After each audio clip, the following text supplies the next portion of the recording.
probablemente muchos, traducida a otros personajes y otros lugares, hayan visto en este tiempo. Y es muy sintomática de esto que está pasando, ¿no? De una transformación que nos obliga a adaptarnos o de alguna manera a quedar afuera de algo, ¿no? Que esto algunos compañeros habían planteado ya un tema sobre el que vamos a trabajar la clase que viene, que es la desigualdad, ¿no? La desigualdad que atraviesa a todas las sociedades, no solamente a la época digital, pero que se resignifica en relación a estos bienes, que ahora son los bienes, competencias, habilidades, que son centrales para reproducir y accionar dentro de nuestra cultura. Era la escena del señor en la ventanilla, un poco como observar a dos personas que hablan dos idiomas diferentes. A mí me hizo acordar, ¿no? Como que hablaban idiomas diferentes, no se entendían, como ver dos personas de distintos países intentando dialogar. Falta ahí construir algo de lo común, que es a lo que apuntamos en la materia cuando pensamos en la alfabetización digital, de que a ustedes no les pase que les digan necesiten un token digital y no sepamos qué es, o cómo acceder, o cómo resolver el problema. Recordemos que las tecnologías tenían algo que ver con la resolución de problemas y la satisfacción de necesidades. Bien, hasta acá, ¿cómo vamos? Estamos recuperando contenido previo. ¿Se entendió más o menos? ¿Ya los aburrí? Sí, se entendió. Bien, profe. Se entendió perfectamente. Bien, entonces, vamos a clase 5. Contenido clase 5. Vamos a centrarnos acá justamente en estos vínculos sociales y cómo se transforman las maneras de relacionarnos entre nosotros a partir de la introducción de las tecnologías digitales. Entonces, la idea de la clase es generar una reflexión principalmente en torno a las redes sociales y a el concepto del mundo online, ¿no? De este mundo online, virtual, diferente pero parecido, ¿no? Con nuestra existencia en el plano físico real, en el que desarrollamos nuestras propias identidades, en el que desarrollamos una red de contactos, en el que nos vinculamos con otros, producimos, desarrollamos acciones. Esto genera transformaciones también en grandes conceptos de nuestra vida, como por ejemplo la idea de privacidad. ¿Creen que se ha alterado la idea de privacidad con el desarrollo de las redes sociales?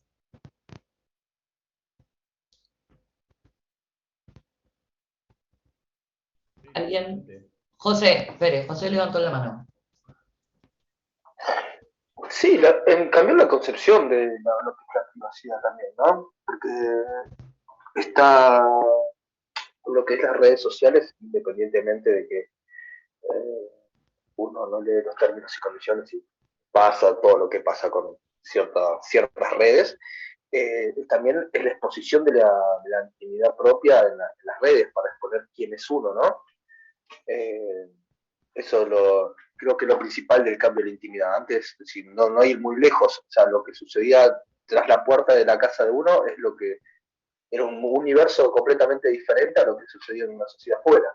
Hoy por hoy una persona está exponiendo su vida, su forma de pensar y todo lo que le sucede constantemente. No estoy llegando a hablar de solamente de algún streamer y demás, sino que es uno mismo al publicar algo que le gusta, alguna noticia, expone tanto, no solo físicamente, sino todo lo que piensa. O sea, la intimidad cambió completamente. Gonzalo Rivero, creo que había hablado antes, querías decir algo y te interrumpí. Sí, bueno, a mí me quedó esto de que lo interno ahora se hace visible, ¿no? Digamos, lo que antes estaba entre cuatro paredes, ahora trasciende las cuatro paredes y bueno, a través de las redes se hace visible. Tanto puede ser por una foto o por algún blog donde uno claro, exponga, es lo que hablaba un poco Sibila también. Sí.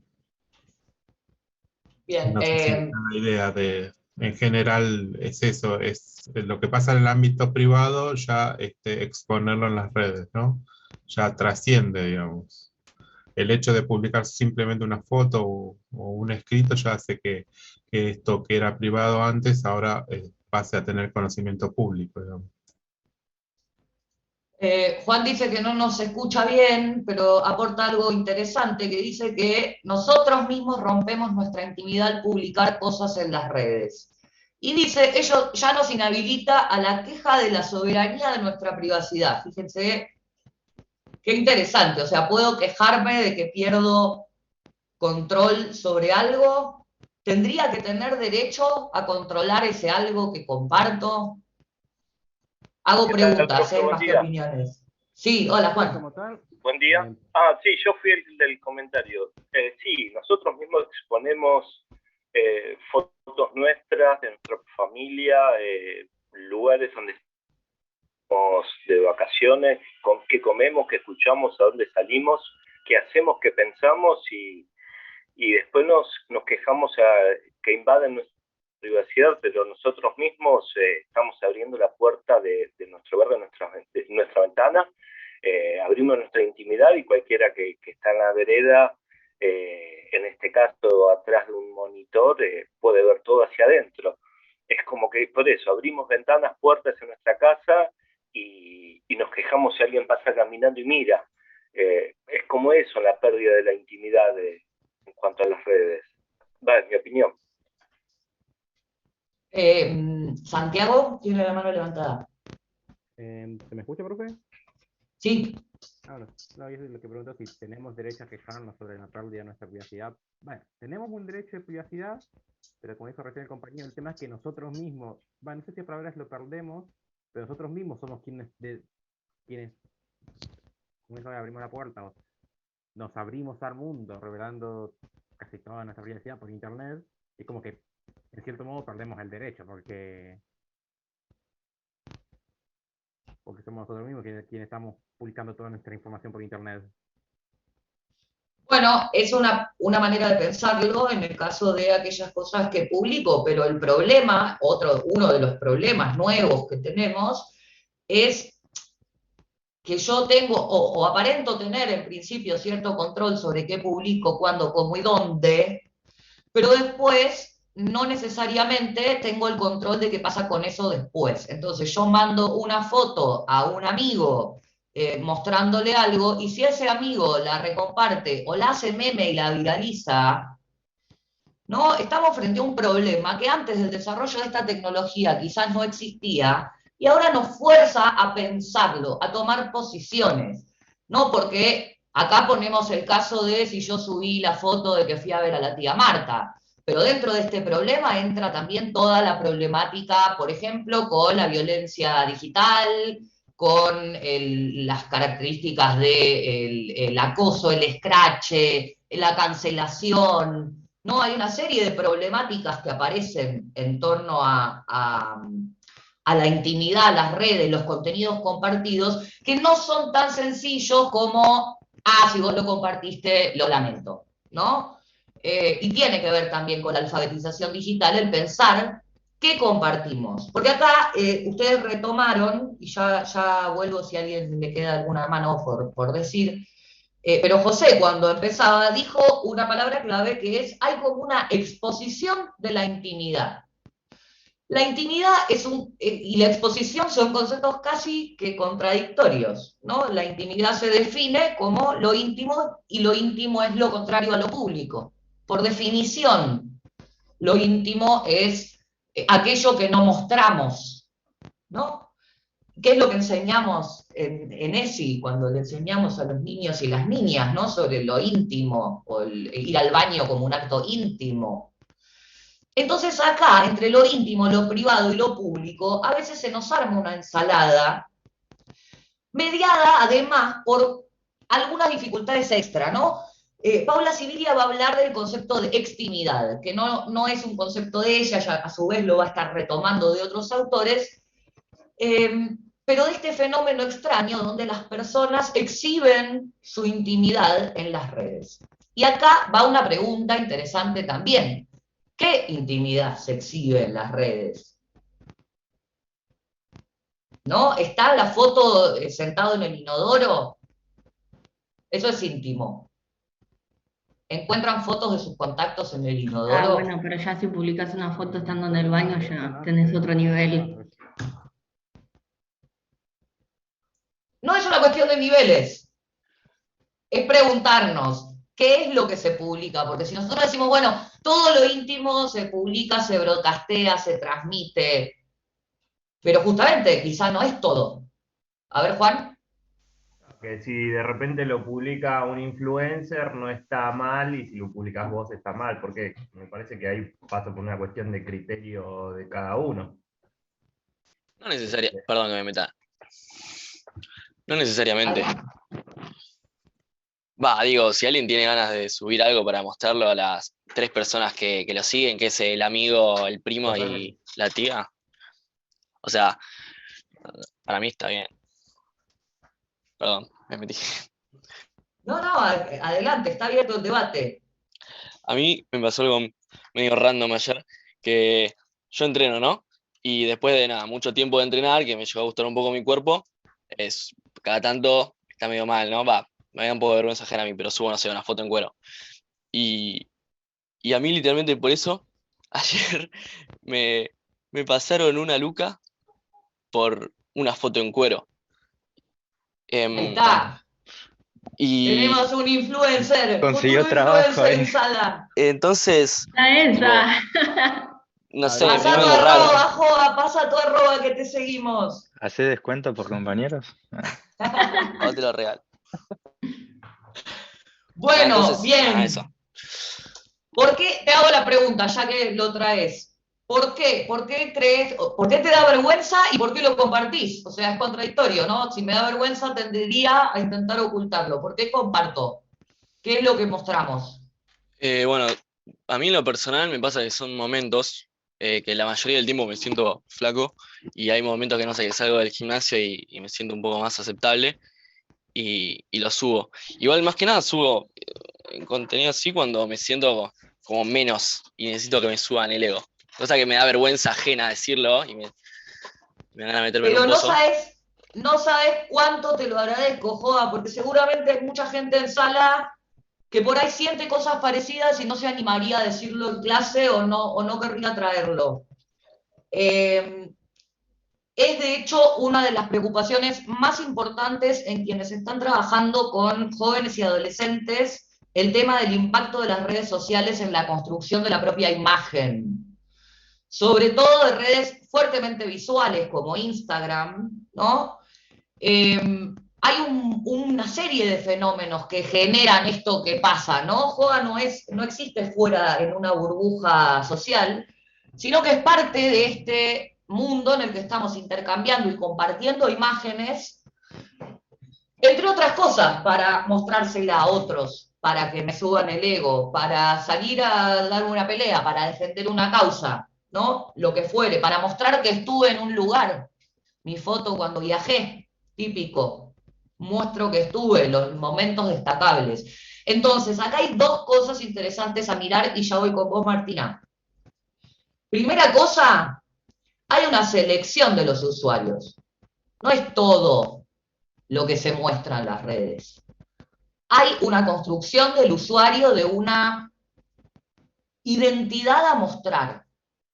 Hay una selección del contenido que se muestra, hay una selección activa de para qué se utiliza cada red. Acá se mencionan varias, podemos aprovechar, si no tenemos ninguna, abrir alguna, si tenemos alguna, explorar otra, pero se habla de varias y tienen distintas funcionalidades, ¿no? Y a veces utilizamos más de una red para distintas cosas.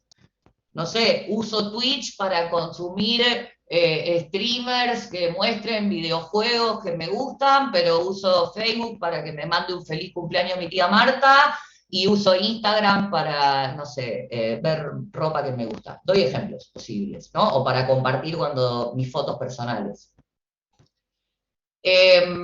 Entonces, es complejo el uso que los usuarios le damos a todo este universo virtual, que acá habla, y lo vamos a vincular con Zygmunt Bauman. El texto de Bauman no es muy amistoso en su lectura, ténganle paciencia, creo que tenemos igual un videíto. Zygmunt Bauman es un sociólogo que reflexiona sobre los cambios en la sociedad digital, y una de las cosas que va a analizar son los cambios de las relaciones en el mundo online y offline, que son mundos que para él habitamos simultáneamente. ¿No? Estamos a la vez en el mundo online y en el mundo offline.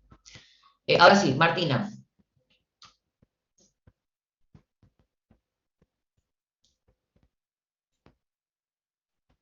Perfecto. Sí, se escucha.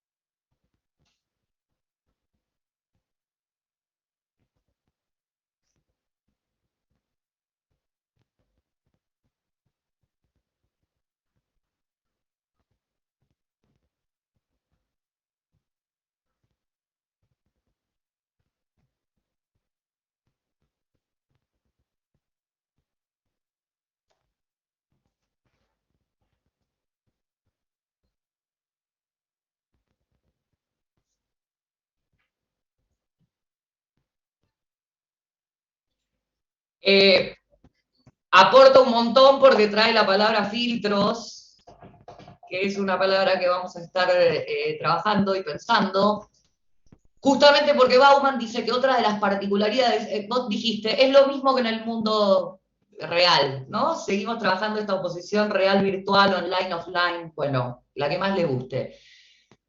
¿De quién te haces amigo en el mundo offline? ¿De quién nos hacíamos amigos? ¿De quién nos hacemos amigos en el universo offline? De la gente que comparte cosas similares. De la gente que comparte cosas similares. Experiencias. Ajá. Hay una persona en Tucumán que también es profesora de tecnología. ¿Tiene algo en común No por ese lado, sino de las experiencias vividas con esa persona a partir de la relación que uno va forjando. Claro, pero hace falta una premisa fundamental para que esa relación se dé, porque yo con la profe de Tucumán tengo un montón en común, pero no la conozco. Compartir el mismo espacio. Ah, bueno, entonces en el mundo offline nos relacionamos, bien o mal, con las personas que comparten un tiempo y un lugar. Además, hacemos una selección, como dicen, por intereses, por generación, por espacios, por un montón de pequeños factores que influyen en quienes nos caen bien y quienes no. Pero nuestra selección va a estar reducida a lo que justamente Bauman está llamando la vecindad. Primero tiene que existir una vecindad para relacionarme con otro. Tenemos que compartir un tiempo y un espacio determinado en algún momento. Después entran a jugar estas elecciones personales, que en todo caso, al mejor estilo macheo, veremos si nuestra elección y la de la otra persona coinciden y nos hacemos amigos. Alejo.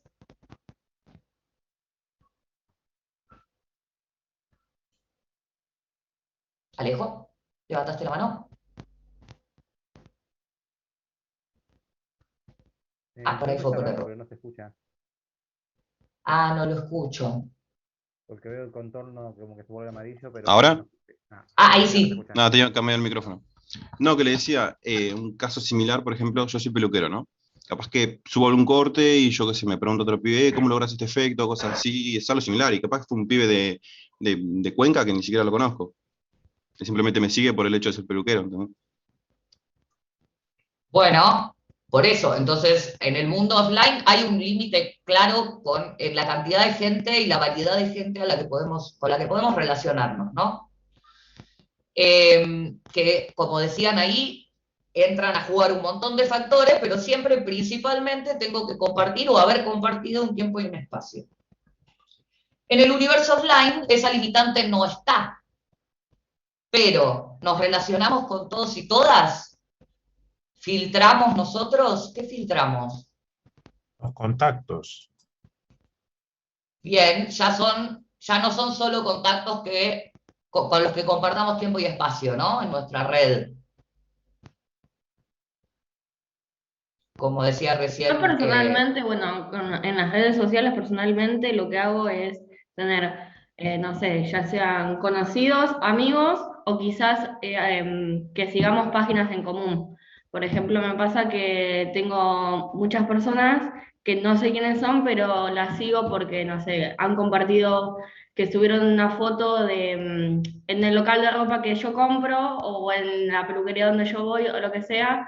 Y, por ejemplo, el sábado que salí con unos amigos del trabajo, también estábamos en el baño y vieron unas chicas y nos sacamos unas fotos y nos empezamos a seguir. Y no sé ni quiénes son. Qué lindo, y de repente somos amigos, que no casualmente Facebook utilizó esa palabra tan potente de hacerse amigos, sumar amigos, ¿no? Después se transformó en seguir, que ya implica otra manera de pensar la red, cuando yo sigo a alguien y ese alguien me sigue, que cuando éramos amigos, son cosas distintas. Y como decía acá la compañera, bueno, yo empecé a seguir gente que tiene intereses en común, que seguimos la misma página, que somos todos fanas de los Gardelitos, que estamos todos en el Instituto de Educación, ¿no? Voy filtrando, pero no solo yo filtro. Y acá entra una problemática muy interesante. Los filtros, los algoritmos de las redes sociales, están pensados para personalizar nuestros intereses y consumos, los intereses y consumos del usuario. Cuando yo le di seguir a los Gardelitos porque soy fana de los Gardelitos, automáticamente la red me va a empezar a sugerir contenido vinculado a los Gardelitos y el grupo de fans de los Gardelitos, y me van a aparecer publicidades de cuando tocan los Gardelitos, ¿no? Y por ahí no me van a aparecer menos publicidades de cuando toca, voy a usar una referencia muy, muy vieja, me parece. ¿Tengo alguna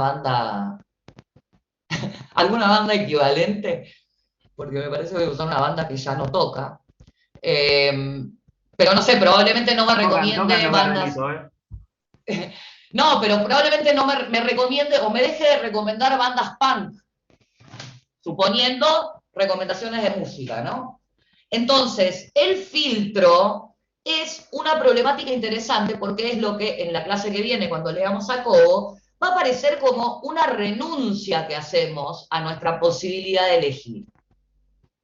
Nosotros dejamos que las redes nos conozcan, absorban la información y por tanto nos sugieran cosas acorde a nuestros intereses. Ahora, ¿qué pasa? Ese acorde a nuestros intereses recorta del universo de lo posible un montón de opciones, ¿verdad? Y va construyendo lo que se llaman burbujas de filtro. Entonces, cada vez más nos relacionamos con quienes piensan, consumen y sienten como nosotros y dejamos de conocer otras posturas diferentes, otros reflejos. De modo tal de que si yo consumo o, no sé, estoy parado de un lado del arco político, es probable que la mayoría de las publicaciones que me aparezcan tengan que ver con el mismo posicionamiento que el mío. Entonces, para la vida de sociedades democráticas, las redes sociales plantean una dificultad, va a decir Bauman, porque justamente hacen esta cuestión de la segmentación. Dice, cuando uno habita el mundo offline, dice Bauman, muchas veces no tiene la posibilidad de eliminar gente. No, me toca trabajar hoy a la oficina, tengo un compañero que es un salame, que no escucha los Gardelitos, que no le gustan los mismos temas que a mí, y que es un banana, y me lo tengo que bancar de lunes a viernes al compañero banana compartiendo el tiempo y el espacio, ¿verdad? No tengo un botón que diga, no quiero, no me muestres más a este banana, silenciar. No quiero. Claro, silenciar al banana, no quiero hablar más con mi compañero de trabajo. No, no es así el mundo offline. En el mundo offline estamos en un contexto en el que nos relacionamos con gente diversa y variada de manera permanente. En cambio, en nuestro mundo online nos enfrentamos a filtros en donde cada vez más vemos un reflejo de nosotros mismos y nosotras mismas. ¿Es útil? Sí, es útil. A mí me encanta que me recomienden ropa que me gusta y no que me estén recomendando, no sé, artefactos de cocina que no me importan. No quiero comprar ropa que me guste. Entonces está buenísimo que la red lo haga por mí y me recomiende cosas que me interesan. Pero este es, como decía la compañera, el lado B, el lado oscuro. ¿Quién está decidiendo? ¿Qué estoy dejando de ver? ¿Qué posibilidades tengo de controlar eso que se me muestra o eso que no? ¿Y cuántos de nosotros, en efecto, le dedicamos tiempo a controlarlo, a decir, esto no me lo muestres más, esto sí mostrámelo, buscar cosas que no nos aparezcan?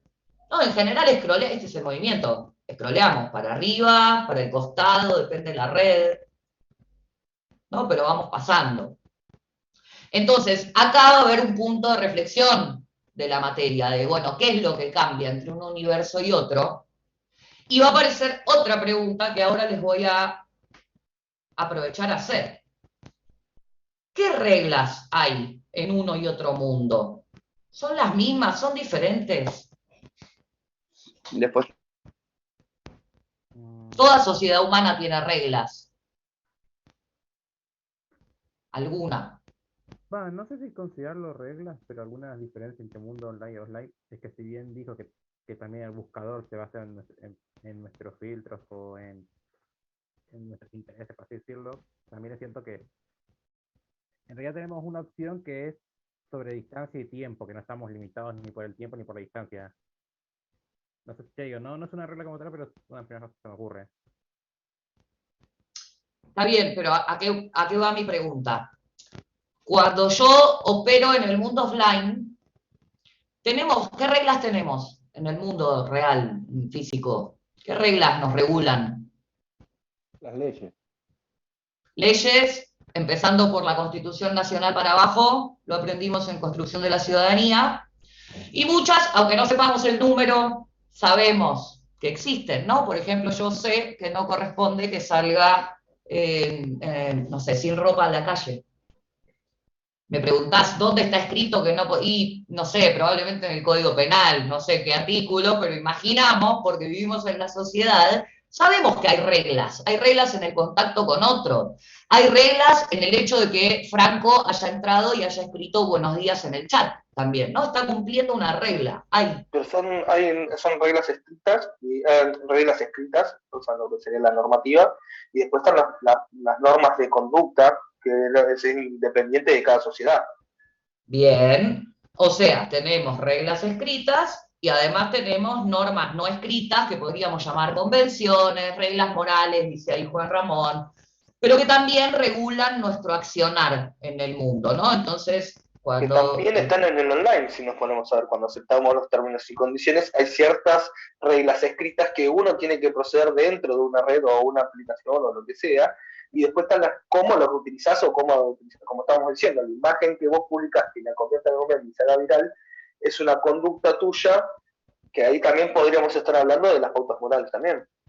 Espléndido, pero le hago una pregunta. ¿De dónde surgen, de dónde emanan estas reglas escritas que tenemos en el mundo offline? De la parte legal que justamente establecemos en el mundo real. ¿Y quién es el sujeto? El sujeto que impone la ley. ¿Quién es? ¿Es Garbarino? ¿Garbarino impone la ley? No, la empresa que creó la página. No, la sociedad estoy hablando del mundo offline. La sociedad, ¿no? El pueblo, la autoridad, el Estado. Es pública, la ley es pueblo pública. Virtual. ¿Cómo? Pueblo virtual, le decimos. Ya está. Está bien, pero a ver, en la sociedad, en el mundo offline que estamos habituados a habitar, hay una autoridad que emerge en la sociedad democrática del pueblo, en todo caso, sí. Pero quien impone la ley es pública, y quien hace cumplir la ley es un organismo público, ¿verdad? ¿Puedo acotar algo? Claro. Sí, espéreme que termino la comparación. En el universo online, estas reglas que ustedes dicen de los sitios, que ni siquiera leemos, son reglas de empresas privadas. No es una ley pública que regule el mundo online, porque el mundo online no es un Estado. No hay una autoridad emanada, votada, que regule lo que pasa ahí. Entonces sí, Instagram pone sus reglas, otro pone sus reglas. Yo puedo decidir únicamente acepto o no acepto, no puedo debatir las reglas. De hecho, hay un montón de problemas con las reglas de convivencia de Instagram, porque si uno sube una foto donde se ven pezones masculinos, está todo bien, como las que suben después de entrenar, y si subimos una foto donde se ven pezones femeninos, la imagen es eliminada por vulnerar las normas comunitarias de, ¿no? Y curioso que se use la palabra comunitarias. Sí, Martina trae la palabra privatización. Interesante pensar en la privatización de la ley. ¿Y qué pasa si son empresas privadas las que imponen las normas para la vida ciudadana? ¿Alguien levantó la mano? José. Sí, pero volviendo a los temas que habíamos hablado anteriormente.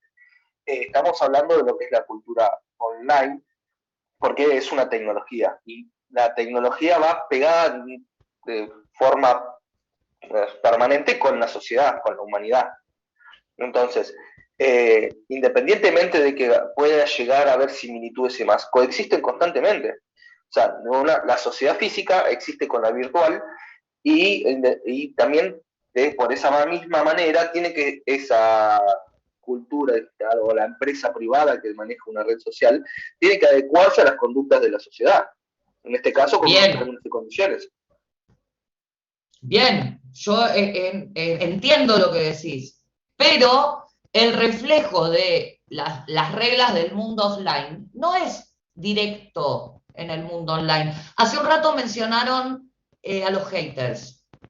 La definición de prácticas delictivas en el mundo online es algo con lo que todavía se están pegando la cabeza los penalistas, porque toda nuestra reglamentación pública, que suele ser además vieja, no tiene marco para encuadrar cosas que ocurren en un universo virtual.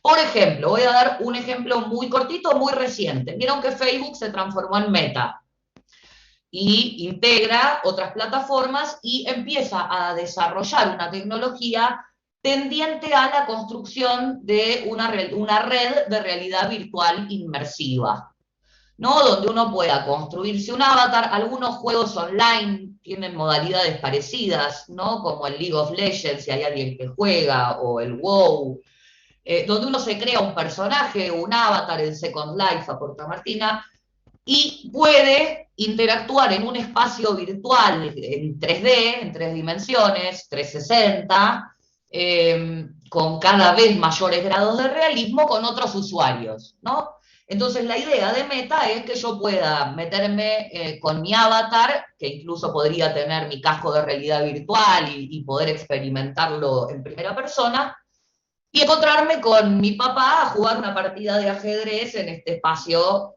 virtual, ¿no? Y está fenómeno mientras me encuentro con mi papá en una partida de ajedrez. ¿Qué creen que pasó en la primera semana de pruebas beta de este nuevo entorno? A ver, Martina, si lo leyó.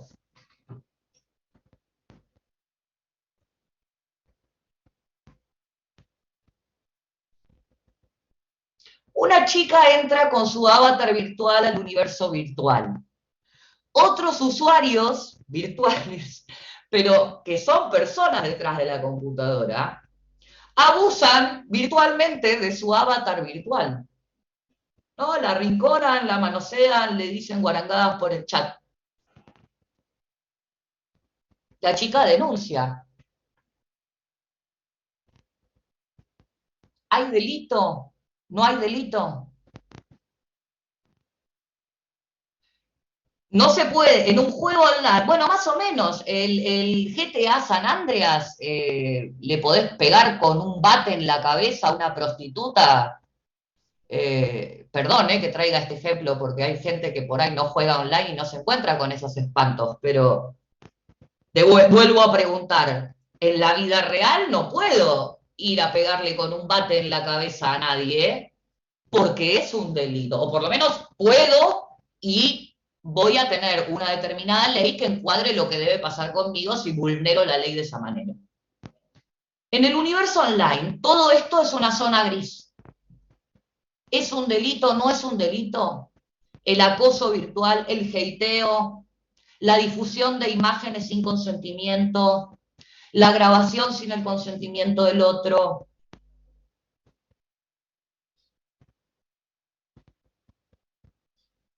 En Second Life se implementaron delitos de la vida real a usarlo como medio para delitos. A esto nos referimos cuando decimos que todo esto abre debates y preguntas éticas. Yo acá no les voy a dar la respuesta porque tampoco la tengo. Tengo un montón de preguntas de cómo vamos a regular, hacia dónde marchamos, si permitimos, por ejemplo, el desarrollo de software que a vos te permita. Descubren los psicólogos que si yo habilito un software para que las personas con tendencias homicidas ejecuten gente virtual, bueno, puedo controlar que no lo hagan en el mundo real.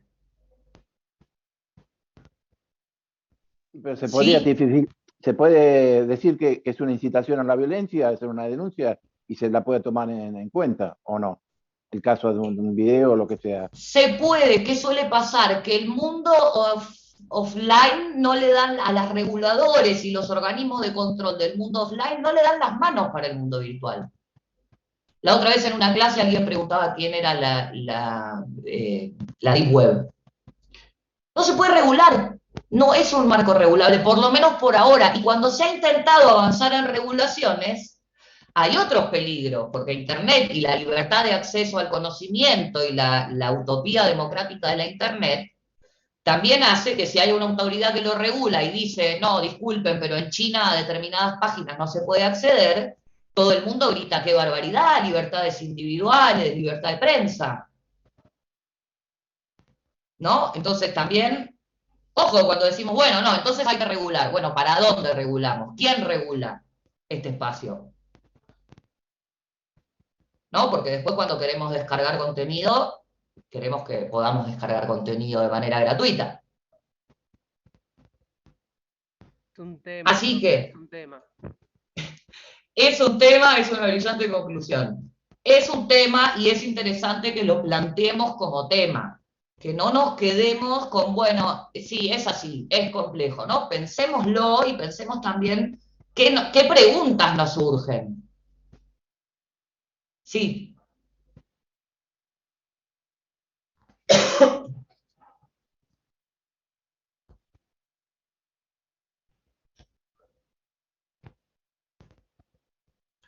Sí, y quizás no tenemos un marco social que nos permita pensar por fuera de la idea del Estado.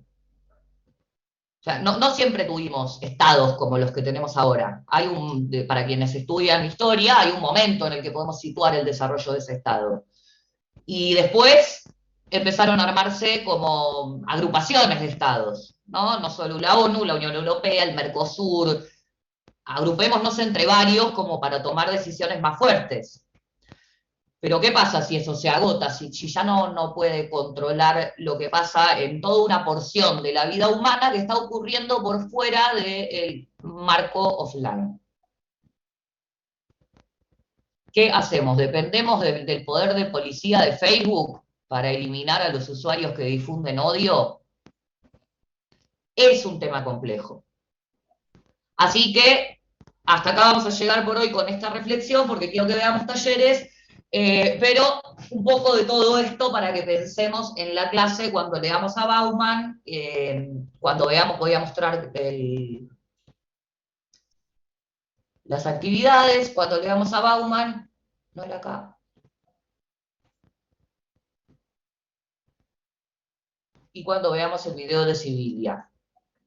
Hay una nota también bastante viejita, fíjense que es del 2013, que se llama Facebook o la puesta en escena de lo cotidiano, pero que analiza específicamente Facebook, y ahí tengan en cuenta que en 2013 Facebook era el centro de las redes sociales y hoy en día es la red social olvidada, pero aún así es como la madre de todas las redes, ¿no? Porque justamente Facebook se unió con WhatsApp, se unió con Instagram, se unió con Meta, o sea que es parte de la misma lógica del funcionamiento, aunque la nota nos quede un poco desactualizada. Y después hay una nota muy linda de Revista Anfibia. Revista Anfibia es una publicación muy linda para que tengan en favoritos, para que se suscriban en las redes y les lleguen las notas. Y tiene mucha reflexión sobre tecnologías y este tipo de problemáticas. Ahí siguen en el chat. Yo voy a detenerme un minuto en las habilidades, en las actividades. Acá les proponemos justamente ampliar el play, las redes sociales. Si no tenemos redes, crear una. Si tenemos alguna, usar otra. Después la pueden abandonar si no les gusta, pero para conocerlas. Y si las usan, buscar cuentas de personas o instituciones vinculadas a su campo profesional, que ya sobre esto insistimos en la semana 3 y en la 4. También pueden utilizar hashtags para buscar contenido asociado a alguna temática que les interese, por ejemplo, hashtag energías limpias, hashtag alimentación saludable o hashtag cine argentino, y los convocamos a revisar la configuración de privacidad de alguna red, de sus redes, ver qué opciones ofrece y qué aspectos el usuario puede regular y qué aspectos no. ¿Sí? Esto en cuanto a experimentar con las redes. Luego, en interactuar, les convocamos a compartir alguna de estas preguntas, alguna reflexión que les genere esta clase con alguno o todos de estos hashtags dentro de sus propias redes. Si no tengo, no quiero, pueden no hacerlo, pero como reconocemos nuestro lugar como prosumidores, está bueno que nos animemos, aunque sea a una oración cortita. O alguna imagen representativa. Bueno, y comienza el taller de planilla. Y el resto de la clase se lo vamos a destinar a recorrer un poco el taller de planilla.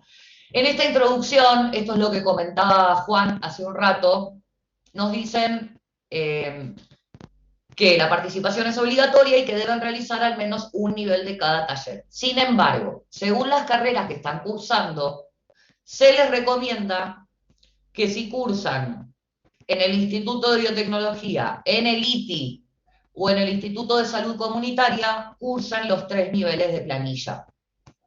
¿Sí? Vamos con... Ahí sí, estaba viendo en el chat. Vamos con pregunta típica. Pero yo soy de la carrera de informática, tengo que hacer los 3 niveles. Para la regularidad va a alcanzar con que hagas uno. O sea, no vas a quedar afuera de la materia si contestaste uno de los cuestionarios. ¿Por qué esta nota en este taller? Para las carreras de salud, de tecnología y de biotecnología, los institutos le piden a nuevos entornos que fortalezcamos la capacitación en planilla porque es una herramienta que usan mucho en las carreras y que no hay materias en la carrera que se vayan a detener en explicarles planilla de cálculo. O sea, van a dar por sentado que ustedes saben operar en planilla de cálculo cuando avancen sobre otros temas, ¿no? Que puede ser funciones o que puede ser operar, no sé, en relación a salud comunitaria, operar con listados o bases de datos de pacientes. Entonces, sí les recomendamos que hagan el esfuerzo de por lo menos leer y ejercitar con los 3 niveles, guardarse la ejercitación de los 3 niveles para retomarla en otro momento. Pueden guardarse también en algún documento los enlaces de los videos por si después pierden acceso al aula. Pero todo lo que sea capacitación de planilla en estos 3 institutos, denle particular atención. En el caso del Instituto de Educación, pueden alcanzar con un solo nivel, pero sí van a tener, creo que alguna exigencia más en el próximo taller. ¿Sí? ¿Esto está claro? Sí, profe. Bien. Vamos entonces a ir a ver el taller. Profe, ¿Qué? escucha, no entendí bien lo de, yo por ejemplo para redes, comparto con la programación de informática, yo sería los 3 talleres también de Los 3 niveles, exacto, porque es una carrera que es del ITI, del Instituto de Tecnología e Ingeniería. Gracias. Y en el ITI en particular, mucha planilla y mucha lógica de planilla, ¿no? Función condicional, hay cuestiones que van a trabajar fuertemente en las carreras, así que denle bola a este taller. Bien, vamos a chusmear el taller. Lo tenemos en nuestra misma solapa de talleres. Van a ver que acá tenemos las 2 subsolapas que les comentaba. Puedo alternar entre procesador de texto y planilla, y próximamente va a abrirse también el de presentaciones. Este ya lo habíamos visto con su estructura de consignas de ejercicio, cuestionarios, acá abajo quedó el vivo. Y en planilla va a pasar lo mismo, tenemos la misma estructura. Una presentación del taller, que ahora la vamos a chusmear, videos tutoriales distinguidos por dispositivo que utilizo, porque hay algunas funciones y algunos menús que si trabajo desde un celular o son diferentes, o por ahí algunas pocas todavía no están desarrolladas para celulares, así que por ahí no las puedo aplicar. Pero atento a qué dispositivo usan cuando van a buscar el tutorial. La idea de los tutoriales es que sean su caja de herramientas, como una vez que me encuentro con el problema, voy a buscar si tengo un tutorial que me sirva, ¿no? Recomiendo no consumirse 27 tutoriales sin ejercitarlo, porque es mucha información. O sea, vayan siguiendo el ejercicio y en la medida que lo necesitan, viendo los tutoriales. Bien, los ejercicios que proponemos vamos a trabajar con hojas de cálculo de Google, no con Excel. Si alguno tiene Excel y prefiere trabajar con Excel, puede, pero no le van a servir los tutoriales porque va a tener que buscar tutoriales específicos de Excel. Va acá una aclaración. La herramienta se llama planilla de cálculo, hoja de cálculo. La herramienta, como el anterior se llamaba procesador de texto. Excel es una marca de una planilla de cálculo desarrollada por Microsoft. Google Sheets son las hojas de cálculo de Google. LibreCalc es la planilla de cálculo de LibreOffice, ¿no? Hay distintos tipos de planilla de cálculo, todas debieran tener las mismas funciones, pueden tener un menú diferente, un acceso diferente o una palabra clave diferente, pero todas van a tener las mismas funciones. ¿Por qué trabajamos con hoja de cálculo de Google? Porque recuerdan que formar fuertemente el uso y la administración de las herramientas que nos provee Google Drive, y por ende el paquete institucional de servicios, lo queremos ejercitar a fondo, y porque los documentos que trabajo en línea puedo acceder desde cualquier dispositivo en cualquier momento y puedo compartirlo en tiempo real con distintos tipos de permiso. Entonces, ¿cómo hago para trabajar en Google Sheets? Esto no sé si ya lo mostramos, pero lo muestro.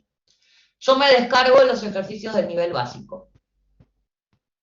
Se ve acá abajo, si estoy compartiendo pantalla, porque yo tengo una barra en la que me aparece todo lo que descargo, aparece el archivo, ¿verdad?, que descargué. Si no tengo esta barra, puedo entrar a través del menú Descargas, y me va a aparecer en una pantalla aparte, igual el último que tengo abierto es el archivo que descargué.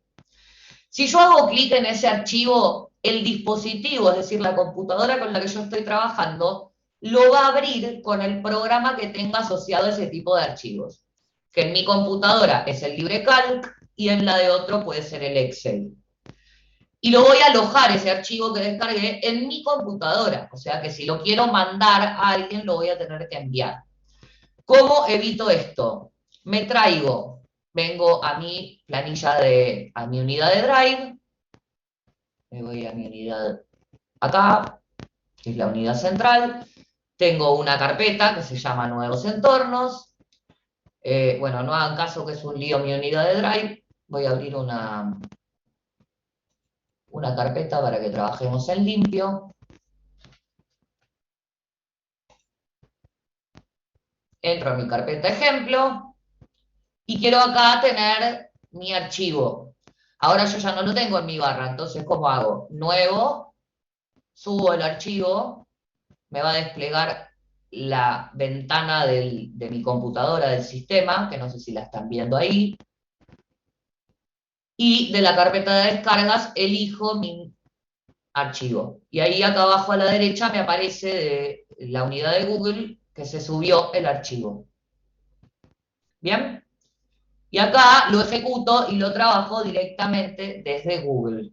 Cuando hago doble clic, esta vez no lo va a abrir mi dispositivo, sino que lo abre directamente en hojas de cálculo de Google. La primera vez va a tardar unos minutos porque convierte el tipo de archivo al archivo de hoja de cálculo. ¿Sí? Hasta acá, ¿cómo vamos? ¿Se entendió? Profe, esto que explicó queda 10 puntos. grabado. Sí, esto está grabado. Y creo que en el primer taller también había un videíto de cómo descargar y subir el archivo a Drive. Ahora en particular está muerto, no sé qué le pasa. Le consultaba porque me pasó que abría archivos y mi compu abría todo con Excel y no me dejaba abrirlos, por eso no sabía cómo tenía que hacer. Claro, eso, para evitar eso lo subimos al Drive, que ahora no me están dando a mí, supongo que por, ahí está, por la cantidad de cosas que estoy ejecutando. Pero bueno, acá por eso les recordamos de entrada abrir, subir el archivo a la carpeta de Google Drive y abrirlo con hojas de cálculo de Google. Que es este proceso que hice. Lo descargo del campus, lo subo a mi unidad de Drive y lo abro desde el Drive. Vamos a ver las consignas de nivel básico como excusa para conocer un poco la planilla. Van a tener los ejercicios de los distintos niveles, que como les digo, sugiero que los guarden todos, los descarguen y los guarden todos, aunque por ahí no lleguen a hacer todos ahora. Que nuevamente no se entregan, no se comparten, son ejercitación para que encuentren dificultades, hagan consultas, intercambien, busquen el tutorial que necesitan, etcétera, etcétera, y luego se va a acreditar, igual que el de procesador, con cuestionarios que se van a abrir el lunes que viene. ¿Sí? También va a haber un vivo de planilla, que ahora no tengo la fecha, pero les aparece acá al costado en estos bloques, donde dice... Ahora está el procesador de texto, probablemente salga también el aviso de el vivo de planilla. Bueno, ¿cuánta gente acá está habituada a trabajar con planilla? Que me puede levantar la mano.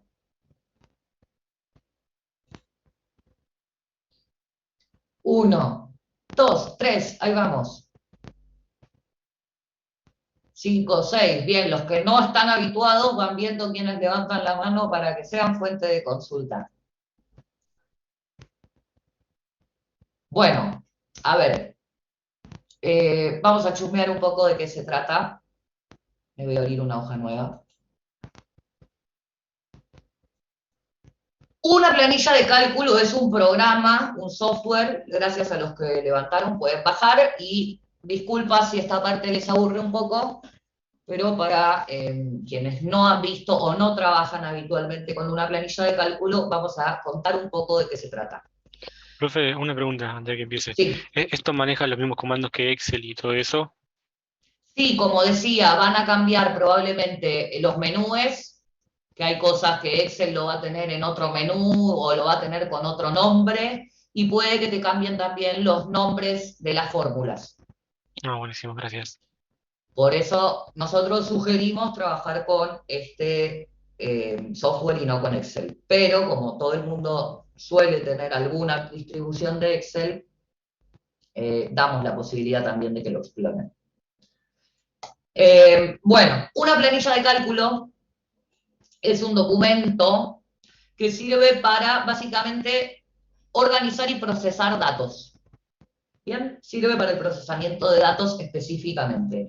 Y es un programa extremadamente potente. Es potente en la cantidad y variedad de cosas que podemos hacer. Uno de los problemas habituales para usuarios de planilla es que muchas veces se utiliza la planilla únicamente para mostrar información, ¿no? Entonces, organizo datos en una tabla, armo una tabla, la copio y la pego en otro documento, por ejemplo. Ese es un uso habitual de Excel. Pero no desarrollamos las los potenciales profundos de la herramienta, que es generar cálculos automatizados de una enorme cantidad de registros, por lo menos en potencia, poder procesar enormes volúmenes de información automatizado, que lo haga la computadora y no la persona. ¿Bien? Esa es la función primordial de la planilla, que es lo que les van a contar un poco acá en la presentación del taller, cuando ustedes ingresen al documento, por qué es tan importante en la vida profesional saber manejar, por lo menos básicamente, la planilla de cálculo. Nos brinda la posibilidad de organizar datos, realizar cálculos básicos, aplicar funciones matemáticas de mayor complejidad, utilizar funciones estadísticas o realizar gráficos. Cada archivo de planilla, acá nos cuentan también, acuérdense, qué temas vamos a visitar en cada nivel, como para anticiparnos en la elección, y un poco cómo se desarrolló la herramienta, un poquito de historia de hoja de cálculo. Bueno, básicamente cualquier archivo de hojas de cálculo se va a componer de distintas hojas que pueden observar acá en mi barra inferior.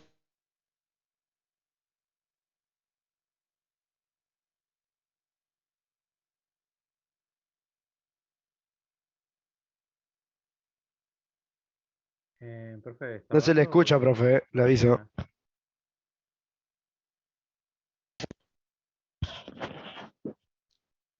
A ver ahí, mejor.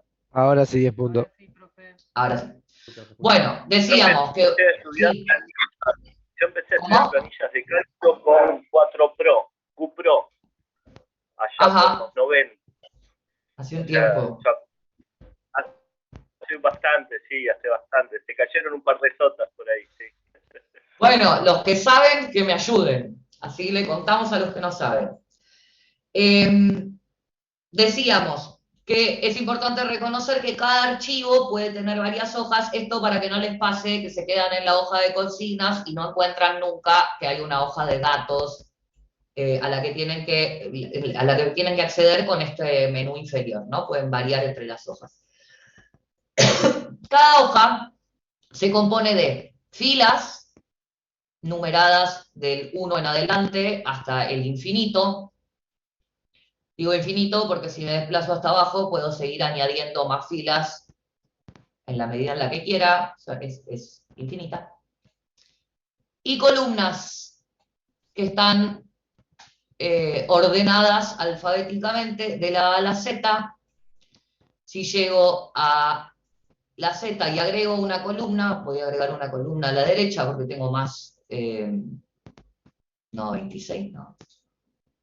Una columna a la derecha, vuelve a empezar el registro, pero con A, A, B, A, C, A, C. Así que también es infinito y lo puedo seguir alargando en la medida en la que quiera. Entonces, filas y columnas. La intersección entre una fila y una columna se denomina celda. Bien, en este caso funciona como la batalla naval. Estoy en la celda D11 y me lo marca acá arriba en qué celda estoy. ¿No? Puedo estar en la D11, en la B2, y me muevo por el tablero como como una batalla naval, como el ejemplo más claro. ¿Bien? ¿Hasta acá estamos bien? Sí, profe.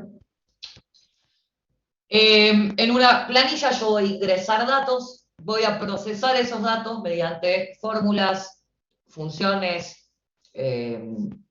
ecuaciones y demás, y voy a obtener resultados. Entonces, todos los niveles se organizan igual. Vamos a ver el básico porque es el más accesible para aquellas personas que no tengan conocimientos previos de la planilla, pero todas tienen una hoja de consignas y luego las hojas que hagan falta para resolverlas. Entonces, acá nos dan un primer eje, va a tener que ver con manipular hojas. ¿Sí? ¿Cómo manipulo hojas? Bueno, como estábamos contando, puedo agregar más hojas con el botón de añadir, como hice para añadir la hoja 6. Y si voy a la flechita al lado de cada nombre de hoja, me da opciones como eliminar, duplicarla, copiarla en otra hoja de cálculo, nueva, en un nuevo archivo, cambiarle el nombre, ¿no? En este caso me pide viviendas, yo lo pongo en otra, pero no importa. Le puedo cambiar el color, para distinguir por colores que me aparecen debajo de la solapa.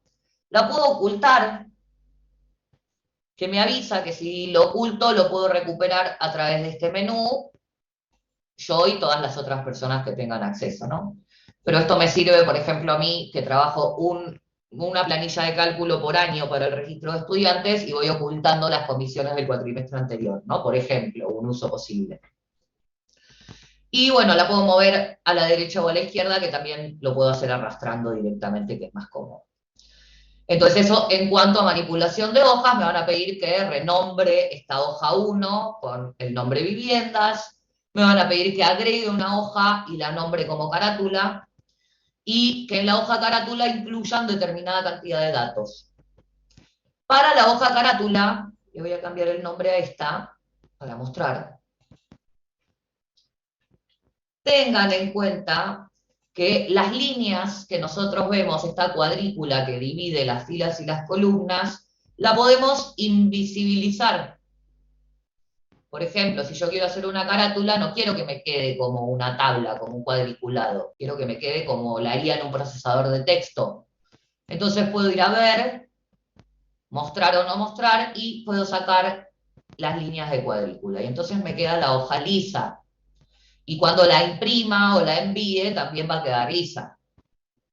¿Sí? Eso me permite a mí distribuir la información de otra manera, más parecida al procesador de texto. Las herramientas para procesar texto son las mismas que ya vimos en procesador.